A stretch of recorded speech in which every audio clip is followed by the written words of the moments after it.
ನಮ್ಮ ಇಂಡಸ್ಟ್ರಿಯಲ್ಲಿ ಸಾಕಷ್ಟು ಜನ ಸ್ಟಾರ್ ನಟರಿದ್ದಾರೆ. ಅದರಲ್ಲೂ ಇತ್ತೀಚೆಗೆ ಅವರ ಭಯಂಕರ ಲೈನಪ್ಸ್ಗಳು ಕೂಡ ಇವೆ. ಹಾಗಿದ್ರೆ ಕನ್ನಡದ ಸ್ಟಾರ್ ನಟರ ಕೈಯಲ್ಲಿ ಎಷ್ಟೆಷ್ಟು ಸಿನಿಮಾಗಳಿವೆ ಆ್ಯಂಡ್ ಅವು ಯಾವ್ಯಾವು ಅನ್ನೋದನ್ನು ಈ ವಿಡಿಯೋದಲ್ಲಿ ಕಂಪ್ಲೀಟಾಗಿ ನೋಡೋಣ. ಅದಕ್ಕೂ ಮುಂಚೆ ಚಾನಲ್ಗೆ ಹೊಸಬರಾಗಿದ್ದರೆ ಚಾನಲನ್ನು ಸಬ್ಸ್ಕ್ರೈಬ್ ಮಾಡಿಕೊಂಡು ವಿಡಿಯೋ ಇಷ್ಟ ಆದರೆ ಮಾತ್ರ ಒಂದು ಲೈಕ್ ಕೊಟ್ಟು ವಿಡಿಯೋನ ಕಂಪ್ಲೀಟಾಗಿ ನೋಡಿ. ನಟ ರಾಜ್ ಬಿ ಶೆಟ್ಟಿಯವರ ಕೈಯಲ್ಲಿ ಟೋಟಲ್ ಆಗಿ 2 ಸಿನಿಮಾಗಳಿವೆ. ಮೊದಲನೇದಾಗಿ 45. ಅರ್ಜುನ್ ಜನ್ಯ ಅವರು ಈ ಸಿನಿಮಾನ ಡೈರೆಕ್ಟ್ ಮಾಡ್ತಾ ಇದ್ದು. ಸಿನಿಮಾದಲ್ಲಿ ಮಲ್ಟಿ ಸ್ಟಾರರ್ಸ್ ಆಗಿ ಶಿವರಾಜ್ ಕುಮಾರ್ ಅವರು, ರಾಜ್ ಬಿ ಶೆಟ್ಟಿಯವರು ಮತ್ತು ಉಪೇಂದ್ರ ಅವರು ಕಾಣಿಸಿಕೊಳ್ತಿದ್ದಾರೆ. ಈ ವರ್ಷದ ಅತಿ ಹೆಚ್ಚು ಹೈಪ್ ಇರುವಂಥ ಸಿನಿಮಾಗಳಲ್ಲಿ ಈ ಸಿನಿಮಾ ಕೂಡ ಒಂದು. ರಕ್ಕಸಪುರದೋಳ್ ರವಿ ಸಾರಂಗ್ ಅವರು ಈ ಸಿನಿಮಾನ ಡೈರೆಕ್ಟ್ ಮಾಡ್ತಾ ಇದ್ದಾರೆ. ಸಿನಿಮಾದ ಪೋಸ್ಟರನ್ನು ಬಿಟ್ಟು ಸಿನಿಮಾನ ಅನೌನ್ಸ್ ಕೂಡ ಮಾಡಿದ್ದಾರೆ. ಸಿನಿಮಾದ ಟೈಟಲ್ಲೇ ಹೇಳೋ ಹಾಗೆ ರಾಕ್ಷಸರ ಊರಿನಲ್ಲಿ ಪೊಲೀಸ್ ಪೆದೆಯೊಬ್ಬ ನಿಂತ್ಕೊಂಡಿರುವಂತಹ ಪೋಸ್ಟರನ್ನು ಬಿಟ್ಟಿದ್ದಾರೆ. ಆ್ಯಂಡ್ ಅದು ಕೂಡ ಸಿನಿಮಾದ ಮೇಲೆ ಹೈಪನ್ನು ಕ್ರಿಯೇಟ್ ಮಾಡಿದೆ ಅಂತಲೇ ಹೇಳ್ಬೋದು. ನಟ ಲೂಸ್ ಮಾದ ಯೋಗಿ ಇವರ ಕೈಯಲ್ಲೂ ಕೂಡ 2 ಸಿನಿಮಾಗಳಿವೆ. ಮೊದಲನೇದಾಗಿ ಸಿದ್ಲಿಂಗು 2.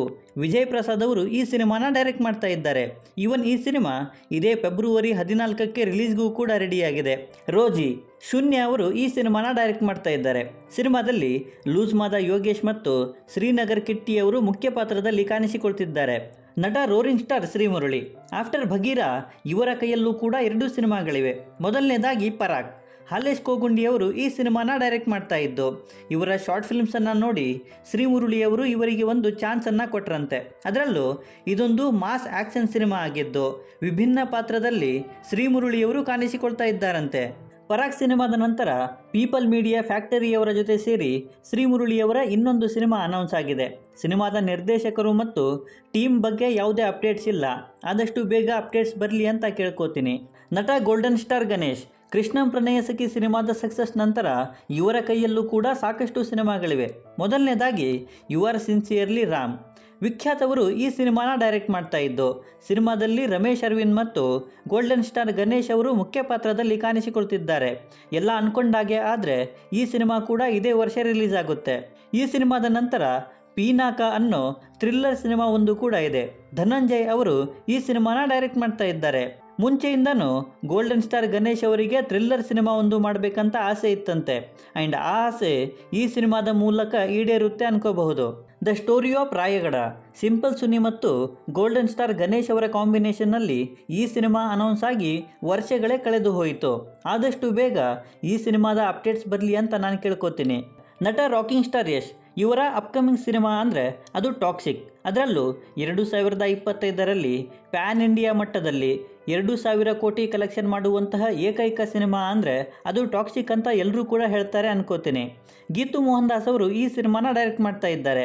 ಟಾಕ್ಸಿಕ್ ನಂತರ ಯಶ್ ಅವರ ಅಪ್ಕಮಿಂಗ್ ಸಿನಿಮಾ ಅಂದರೆ ಅದು ರಾಮಾಯಣ ಅನ್ನೋ ಸಿನಿಮಾದಲ್ಲಿ ಅವರು ರಾವಣನ ಕ್ಯಾರೆಕ್ಟರಲ್ಲಿ ಕಾಣಿಸಿಕೊಳ್ತಾ ಇದ್ದಾರೆ. ಈ ಸಿನಿಮಾನ ನಿತೇಶ್ ತಿವಾರಿ ಅವರು ಡೈರೆಕ್ಟ್ ಮಾಡ್ತಾ ಇದ್ದಾರೆ. ನಟ ಧ್ರುವ ಸರ್ಜಾ ಇವರ ಲಿಸ್ಟಲ್ಲಿ ಮೊದಲಿಗೆ ಇರುವಂಥ cinema KD the devil. Prem's ಅವರು ಈ ಸಿನಿಮಾನ ಡೈರೆಕ್ಟ್ ಮಾಡ್ತಾ ಇದ್ದು. ಧ್ರುವ ಸರ್ಜಾ ಅವರ ಜೊತೆಯಾಗಿ ರೀಶ್ಮಾ ನಾನಯ್ಯ, ಸಂಜಯ್ ದತ್ ಅವರು ಕೂಡ ಕಾಣಿಸಿಕೊಳ್ತಾ ಇದ್ದಾರೆ. ಇದು ಕೂಡ ಪ್ಯಾನ್ ಇಂಡಿಯಾ ಮಟ್ಟದಲ್ಲಿ ದೊಡ್ಡ ಹೈಪ್ ಜೊತೆಗೆ ರಿಲೀಸ್ ಆಗ್ತಾ ಇರುವಂಥ ಸಿನಿಮಾ.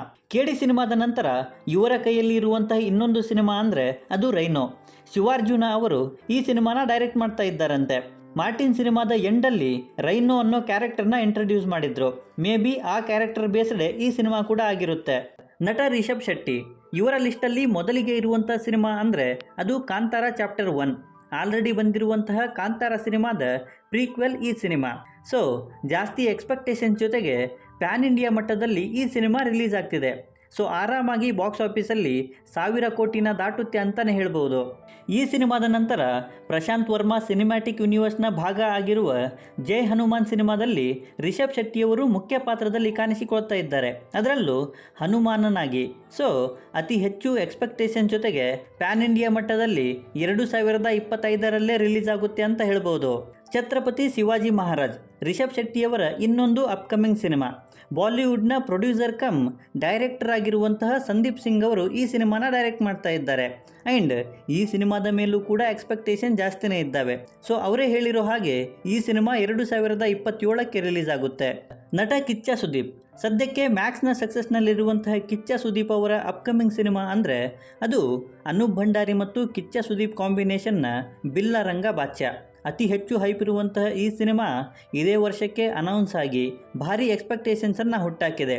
ಸೊ ಸದ್ಯಕ್ಕೆ ಅನೂಪ್ ಭಂಡಾರಿಯವರು ಸೆಟ್ ವರ್ಕಲ್ಲಿ ಬ್ಯುಸಿ ಆಗಿರೋದ್ರಿಂದ ಈ ಸಿನಿಮಾ ಮೇ ಬಿ ಈ ವರ್ಷದ ಕೊನೆಯಲ್ಲಿ ಅಥವಾ 2026ಕ್ಕೆ ಬರುತ್ತೆ ಅಂತ ಹೇಳ್ಬೋದು. ಇನ್ನು ಬಿಲ್ಲರಂಗ ಬಾಚ್ಯ ನಂತರ ಕಿಚ್ಚ ಸುದೀಪ್ ಅವರೇ ಡೈರೆಕ್ಟ್ ಮಾಡಿ KRG ಸ್ಟುಡಿಯೋಸ್ ಅಂಡರಲ್ಲಿ ಇನ್ನೊಂದು ಸಿನಿಮಾ ಕೂಡ ಅನೌನ್ಸ್ ಆಗಿದೆ. ನಟ ರಕ್ಷಿತ್ ಶೆಟ್ಟಿಯವರ ಮೋಸ್ಟ್ ಅವೇಟೆಡ್ ರಿಚರ್ಡ್ ಆಂಟನಿ ಸಿನಿಮಾ ಮೇ ಬಿ ಈ ವರ್ಷನೇ ರಿಲೀಸ್ ಆಗುತ್ತೆ ಅಂದ್ಕೊಳ್ತೀನಿ. ಆಲ್ರೆಡಿ ಬಂದಿರುವಂತಹ ಉಳಿದವರು ಕಂಡಂತೆ ಸಿನಿಮಾದ ಪ್ರೀಕ್ವೆಲ್ ಆ್ಯಂಡ್ ಸೀಕ್ವೆಲ್ ಈ ಸಿನಿಮಾದಲ್ಲಿ ನೋಡೋದಕ್ಕೆ ಸಿಗುತ್ತೆ. ಸೊ ಸಿನಿಮಾದ ಮೇಲೆ ಹೈಪ್ ಇದೆ, ಬಟ್ ಆದಷ್ಟು ಬೇಗ ಈ ಸಿನಿಮಾದ ಅಪ್ಡೇಟ್ಸ್ ಬರಲಿ ಅಂತ ಕೇಳ್ಕೊತೀನಿ. ಪುಣ್ಯಕೋಟಿ ರಕ್ಷಿತ್ ಶೆಟ್ಟಿಯವರ ಡ್ರೀಮ್ ಪ್ರಾಜೆಕ್ಟ್ ಸಿನಿಮಾ ಇದು. ಅನೌನ್ಸ್ ಆದಾಗಿನಿಂದ ಕೂಡ ಭಾರಿ ಹೈಪನ್ನು ಕ್ರಿಯೇಟ್ ಮಾಡಿದ್ರು ಕೂಡ ಇನ್ನೂ ಈ ಸಿನಿಮಾದ ಬಗ್ಗೆ ಜಾಸ್ತಿ ಅಪ್ಡೇಟ್ಸ್ ಇಲ್ಲ. ರಿಚರ್ಡ್ ಆಂಟನಿ ನಂತರ ಮೇ ಬಿ ರಕ್ಷಿತ್ ಶೆಟ್ಟಿಯವರು ಈ ಸಿನಿಮಾನ ಕೈಗೆತ್ಕೊಳ್ತಾರೆ ಅನ್ಕೋಬಹುದು. ಇನ್ನು ಹೇಮಂತ್ ರಾವ್ ಮತ್ತು ರಕ್ಷಿತ್ ಶೆಟ್ಟಿಯವರ ಕಾಂಬಿನೇಷನಲ್ಲಿ ತೆನಾಲಿ ಅನ್ನೋ ಸಿನಿಮಾ ಕೂಡ ಅನೌನ್ಸ್ ಆಗಿ ಹಾಗೆ ಉಳಿದಿದೆ. ಇದಾದ ನಂತರ ಥಗ್ಸ್ ಆಫ್ ಮಾಲ್ಗುಡಿ ಅನ್ನೋ ಸಿನಿಮಾ ಕೂಡ ಅನೌನ್ಸ್ ಆಗಿತ್ತು. ಕಿಚ್ಚ ಸುದೀಪ್ ಮತ್ತು ರಕ್ಷಿತ್ ಶೆಟ್ಟಿಯವರು ಈ ಸಿನಿಮಾದ ಮುಖ್ಯ ಪಾತ್ರದಲ್ಲಿ ಕಾಣಿಸಿಕೊಳ್ತಾರೆ ಅಂತ ಕೂಡ ಹೇಳಲಾಗ್ತಾ ಇತ್ತು. ನಟ ರಿಯಲ್ ಸ್ಟಾರ್ ಉಪೇಂದ್ರ, ಸದ್ಯಕ್ಕೆ ಉಪೇಂದ್ರ ಅವರು UIನ ಸಕ್ಸಸ್ನಲ್ಲಿದ್ದಾರೆ, ಬಟ್ ಅವರ ಲಿಸ್ಟಲ್ಲೂ ಕೂಡ ಸಾಕಷ್ಟು ಅಪ್ಕಮಿಂಗ್ ಸಿನಿಮಾಗಳಿವೆ. ಮೊದಲನೇದಾಗಿ ರಕ್ತ ಕಾಶ್ಮೀರ 2008ರಲ್ಲಿ ರಾಜೇಂದ್ರ ಸಿಂಗ್ ಬಾಬು ಅವರು ಈ ಸಿನಿಮಾನ ಡೈರೆಕ್ಟ್ ಮಾಡಿದ್ರಂತೆ. ಇವನ್ ಸಿನಿಮಾದ ಶೂಟಿಂಗ್ ಕೂಡ ಕಂಪ್ಲೀಟ್ ಆಗಿತ್ತು, ಬಟ್ ಫಿನಾನ್ಷಿಯಲ್ ಪ್ರಾಬ್ಲಮ್ಸಿಂದ ಈ ಸಿನಿಮಾ ಹಾಗೆ ಉಳ್ಕೊಂಡಿತ್ತು. ಬಟ್ ಈಗ ಸಿನಿಮಾ ಟೀಮಿನವರು ಅದೆಲ್ಲವನ್ನ ಕಡೆಗಣಿಸಿ ಸಿನಿಮಾನ ರಿಲೀಸ್ ಮಾಡೋದಕ್ಕೆ ರೆಡಿಯಾಗಿದ್ದಾರೆ. ಇದಾದ ನಂತರ ಓಂ ಪ್ರಕಾಶ್ ರಾವ್ ಅವರ ಡೈರೆಕ್ಷನಲ್ಲಿ ಉಪೇಂದ್ರ ಅವರ ಮುಖ್ಯ ಪಾತ್ರದಲ್ಲಿ ತ್ರಿಶೂಲಂ ಅನ್ನೋ ಸಿನಿಮಾ ಕೂಡ ರಿಲೀಸ್ ಆಗ್ತಿದೆ. ಈ ಸಿನಿಮಾ ತೆಲುಗಿನ ಬಲುಪು ಸಿನಿಮಾದ ರೀಮೇಕ್ ಅಂತೆ. ಬುದ್ಧಿವಂತ 2 ಜಯದೇವ್ ಅವರು ಡೈರೆಕ್ಟ್ ಮಾಡಿ ಉಪೇಂದ್ರ ಅವರು ಮುಖ್ಯ ಪಾತ್ರದಲ್ಲಿ ಕಾಣಿಸಿಕೊಳ್ತಾ ಇರುವಂಥ ಸಿನಿಮಾ. ಈ ಸಿನಿಮಾದ ಮೇಲೂ ಕೂಡ ಜಾಸ್ತಿ ಹೈಪ್ ಇದೆ ಆ್ಯಂಡ್ ಮೇ ಬಿ ಈ ಸಿನಿಮಾ 2025ರ ಸೆಪ್ಟೆಂಬರಲ್ಲಿ ರಿಲೀಸ್ ಆಗ್ಬೋದು. 45 ಅನ್ನೋ ಸಿನಿಮಾ ಕೂಡ ಉಪೇಂದ್ರ ಅವರ ಲಿಸ್ಟಲ್ಲಿ ಸೇರುತ್ತೆ. ಶಿವಣ್ಣ, ಉಪೇಂದ್ರ ಮತ್ತು ರಾಜ್ಬಿ ಶೆಟ್ಟಿಯವರು ಈ ಸಿನಿಮಾದ ಮುಖ್ಯ ಪಾತ್ರದಲ್ಲಿ ಕಾಣಿಸಿಕೊಳ್ತಾ ಇದ್ದು, ಅರ್ಜುನ್ ಜನ್ಯ ಅವರು ಈ ಸಿನಿಮಾನ ಡೈರೆಕ್ಟ್ ಮಾಡ್ತಾ ಇದ್ದಾರೆ. ಈ ಸಿನಿಮಾಗಳ ನಂತರ ಉಪೇಂದ್ರ ಅವರು ತಮಿಳಿನ ಕೂಲಿ ಅನ್ನೋ ಸಿನಿಮಾದಲ್ಲಿ ರಜನಿಕಾಂತ್ ಅವರ ಜೊತೆ ಒಂದು ಪ್ರಾಮಿನೇಟಿಂಗ್ ರೋಲಲ್ಲೂ ಕೂಡ ಕಾಣಿಸಿಕೊಳ್ತಾ ಇದ್ದಾರೆ. ನಟ ಪ್ರಜ್ವಲ್ ದೇವರಾಜ್ ಸಿನಿಮಾ ಇಂಡಸ್ಟ್ರಿಯಲ್ಲಿ ಸ್ಟ್ರಗಲಿಂಗ್ ಆ್ಯಕ್ಟರ್ ಇವರು, ಬಟ್ ಇವರ ಲೈನಪ್ಸ್ ಅಂತೂ ಸಖತ್ತಾಗಿದ್ದಾವೆ ಈ ಸಾರಿ. ಇವರ ಲೈನಪ್ಸಲ್ಲಿ ಮೊದಲನೇದಾಗಿ ಕರಾವಳಿ. ಗುರುದತ್ ಗಾನಿಗ ಅವರು ಈ ಸಿನಿಮಾನ ಡೈರೆಕ್ಟ್ ಮಾಡ್ತಾ ಇದ್ದು, ಮೋಸ್ಟ್ ಅವೇಟೆಡ್ ಸಿನಿಮಾಗಳಲ್ಲಿ ಇದು ಕೂಡ ಒಂದು ಅಂತ ಹೇಳ್ಬೋದು. ಸೊ ಆದಷ್ಟು ಬೇಗ ಈ ಸಿನಿಮಾ ಕೂಡ ಬಂದು ದೊಡ್ಡ ಸಕ್ಸಸ್ ಆಗಲಿ ಅಂತ ಕೇಳ್ಕೊತೀನಿ. ಕರಾವಳಿ ನಂತರ ರಾಕ್ಷಸ ಅನ್ನೋ ಸಿನಿಮಾದಲ್ಲಿ ಪ್ರಜ್ವಲ್ ದೇವರಾಜ್ ಅವರು ಕಾಣಿಸಿಕೊಳ್ತಾ ಇದ್ದಾರೆ. ಮಮ್ಮಿ ಸೇವಿ ಮತ್ತು ದೇವಕಿ ಸಿನಿಮಾದ ಡೈರೆಕ್ಟರ್ ಆಗಿರುವಂತಹ ಲೋಹಿತ್ ಎಚ್ ಅವರು ಈ ಸಿನಿಮಾನ ಡೈರೆಕ್ಟ್ ಮಾಡ್ತಾ ಇದ್ದಾರೆ. ಇದಾದ ನಂತರ ಹರಿಪ್ರಸಾದ್ ಜಕ್ಕ ಅವರ ಡೈರೆಕ್ಷನಲ್ಲಿ ಬರ್ತಾ ಇರುವಂತಹ ಘನ ಸಿನಿಮಾದಲ್ಲೂ ಕೂಡ ಪ್ರಜ್ವಲ್ ದೇವರಾಜ್ ಅವರು ಕಾಣಿಸಿಕೊಳ್ತಾ ಇದ್ದಾರೆ. ನಂತರ ರಾಜಾ ಕಲೈ ಕುಮಾರ್ ಅವರ ಚೀತಾ ಅನ್ನೋ ಸಿನಿಮಾದಲ್ಲೂ ಕೂಡ ಪ್ರಜ್ವಲ್ ದೇವರಾಜ್ ಅವರು ಮುಖ್ಯ ಪಾತ್ರದಲ್ಲಿ ಕಾಣಿಸಿಕೊಳ್ತಿದ್ದಾರೆ. ಇವನ್ ಲೋಹಿತ್ ಎಚ್ ಅವರ ನಿರ್ದೇಶನದಲ್ಲಿ ಮಾಫಿಯಾ ಅನ್ನೋ ಸಿನಿಮಾ ಕೂಡ ಪ್ರಜ್ವಲ್ ದೇವರಾಜ್ ಅವರ ಮುಖ್ಯ ಪಾತ್ರದಲ್ಲೇ ಬರ್ತಾ ಇದೆಯಂತೆ. ನಟ ಡಾಕ್ಟರ್ ಶಿವರಾಜ್ ಕುಮಾರ್ ಅವರು, ಇವರ ಲಿಸ್ಟಲ್ಲಿ ಮೊದಲನೇದಾಗಿ ಇರುವಂಥ ಸಿನಿಮಾ ಅಂದರೆ ಅದು 45. ಅರ್ಜುನ್ ಜನ್ಯ ಅವರು ಈ ಸಿನಿಮಾನ ಡೈರೆಕ್ಟ್ ಮಾಡ್ತಾ ಇದ್ದು, ಶಿವರಾಜ್ ಕುಮಾರ್, ಉಪೇಂದ್ರ ಮತ್ತು ರಾಜ್ಬಿ ಶೆಟ್ಟಿಯವರು ಮುಖ್ಯ ಪಾತ್ರದಲ್ಲಿ ಕಾಣಿಸಿಕೊಳ್ತಾ ಇದ್ದಾರೆ. ಉತ್ತರಾಖಂಡ ಡಾಲಿ ಧನಂಜಯ್ ಮತ್ತು ಶಿವಣ್ಣ ಅವರ ಕಾಂಬಿನೇಷನ್ನಲ್ಲಿ ಬರ್ತಾ ಇರುವಂಥ ಸಿನಿಮಾ ಇದು. ಈ ಸಿನಿಮಾದ ನಂತರ ಭೈರವನ ಕೊನೆ ಪಾಠ ಕೂಡ ಮೋಸ್ಟ್ ಅವೇಟೆಡ್ ಲಿಸ್ಟಲ್ಲಿ ಇದೆ. ಹೇಮಂತ್ ರಾವ್ ಅವರು ಈ ಸಿನಿಮಾನ ಡೈರೆಕ್ಟ್ ಮಾಡ್ತಾ ಇದ್ದು, ಶಿವಣ್ಣ ಮತ್ತು ಹೇಮಂತ್ ರಾವ್ ಅವರ ಕಾಂಬಿನೇಷನ್ನಿಂದನೇ ಈ ಸಿನಿಮಾದ ಮೇಲೆ ಎಕ್ಸ್ಪೆಕ್ಟೇಷನ್ ಜಾಸ್ತಿ ಇದ್ದಾವೆ. A for Anand ghost director Srini ಮತ್ತು ಶಿವಣ್ಣ ಅವರ ಕಾಂಬಿನೇಷನಲ್ಲಿ ಅನೌನ್ಸ್ ಆಗಿರುವಂತಹ ಇನ್ನೊಂದು ಸಿನಿಮಾ. ಇದೊಂದು ಕಾಮಿಡಿ ಡ್ರಾಮಾ ಸಿನಿಮಾ ಅಂತೆ. ನಟ ಡಾಲಿ ಧನಂಜಯ್ ಅವರ ಅಪ್ಕಮಿಂಗ್ ಸಿನಿಮಾಗಳು ಸಾಕಷ್ಟಿವೆ. ಅವುಗಳಲ್ಲಿ ಮೊದಲನೇದಾಗಿ ಉತ್ತರಾಖಂಡ. ಶಿವಣ್ಣ ಮತ್ತು ಡಾಲಿ ಧನಂಜಯ್ ಅವರ ಕಾಂಬಿನೇಷನ್ನಲ್ಲಿ ಈ ಸಿನಿಮಾ ಬರ್ತಾ ಇದ್ದು ಜಾಸ್ತಿನೇ ಹೈಪ್ ಇದೆ ಅಂತ ಹೇಳ್ಬೋದು. ಜಿಂಗೋ ಶಶಾಂಕ್ ಸೋಗಲ್ ಅವರು ಡೈರೆಕ್ಟ್ ಮಾಡಿ ಡಾಲಿ ಧನಂಜಯ್ ಅವರ ಮುಖ್ಯ ಪಾತ್ರದ ಸಿನಿಮಾ ಇದು. ಇದೊಂದು ಪಾಲಿಟಿಕಲ್ ಥ್ರಿಲ್ಲರ್ ಆಗಿರುತ್ತೆ ಅಂತ ಹೇಳ್ಬೋದು. ಇದಾದ ನಂತರ ಅನ್ನ ಫ್ರಮ್ ಮೆಕ್ಸಿಕೋ ಅನ್ನೋ ಸಿನಿಮಾನ ಶಂಕರ್ ಗುರು ಅವರು ಡೈರೆಕ್ಟ್ ಮಾಡ್ತಾ ಇದ್ದಾರೆ. ಈ ಸಿನಿಮಾದ ಮೇಲೂ ಕೂಡ ಜಾಸ್ತಿನ ನಿರೀಕ್ಷೆಗಳಿವೆ. ನಾಡಪ್ರಭು ಕೆಂಪೇಗೌಡ ನಾಗಾಭರಣ ಅವರು ಡೈರೆಕ್ಟ್ ಮಾಡಿ ಡಾಲಿ ಧನಂಜಯ್ ಅವರು ಮುಖ್ಯ ಪಾತ್ರದಲ್ಲಿ ಕಾಣಿಸಿಕೊಳ್ತಾ ಇರುವಂಥ ಸಿನಿಮಾ ಇದು. ಈ ಸಿನಿಮಾದಲ್ಲಿ ನಾಡಪ್ರಭು ಕೆಂಪೇಗೌಡನಾಗಿ ಡಾಲಿ ಧನಂಜಯ್ ಅವರು ಕಾಣಿಸಿಕೊಳ್ತಾ ಇದ್ದಾರೆ. ನಟ ಯುವರಾಜ್ ಕುಮಾರ್ ಯುವರಾಜ್ ಕುಮಾರ್ ಅವರ ಅಪ್ಕಮಿಂಗ್ ಸಿನಿಮಾ ಅಂದರೆ ಯಕ್ಕ. ಅದರಲ್ಲೂ ಮೋಸ್ಟ್ ಅವೇಟೆಡ್ ಸಿನಿಮಾ ಕೂಡ ಅಂತ ಹೇಳ್ಬೋದು. ಈ ಸಿನಿಮಾನ ರೋಹಿತ್ ಪದಕ್ಕಿ ಅವರು ಡೈರೆಕ್ಟ್ ಮಾಡ್ತಾ ಇದ್ದಾರೆ. ಈ ಸಿನಿಮಾದ ನಂತರ ಸಂತೋಷ್ ಆನಂದರಾಮ್ ಮತ್ತು ಯುವರಾಜ್ ಕುಮಾರ್ ಅವರ ಕಾಂಬಿನೇಷನಲ್ಲಿ ಇನ್ನೊಂದು ಸಿನಿಮಾ ಅನೌನ್ಸ್ ಆಗುತ್ತಂತೆ. ಅಪ್ಪು ಅವರ ಬರ್ತ್ಡೇ ದಿನ ಈ ಸಿನಿಮಾದ ಬಗ್ಗೆ ಅಪ್ಡೇಟ್ಸ್ ಬರಬಹುದು. ಈ ಸಿನಿಮಾಗೆ ಹೊಂಬಾಳೆ ಫಿಲ್ಮ್ಸ್ ಅವರು ಬಂಡವಾಳವನ್ನು ಹಾಕ್ತಾ ಇದ್ದಾರಂತೆ. ನಟ ವಿನಯ್ ರಾಜ್ಕುಮಾರ್ ಅವರ ಅಪ್ಕಮಿಂಗ್ ಸಿನಿಮಾ ಅಂದರೆ ಅದು ಗ್ರಾಮಾಯಣ. ದೇವನೂರು ಚಂದ್ರು ಅವರು ಈ ಸಿನಿಮಾನ ಡೈರೆಕ್ಟ್ ಮಾಡಿದ್ದಾರೆ.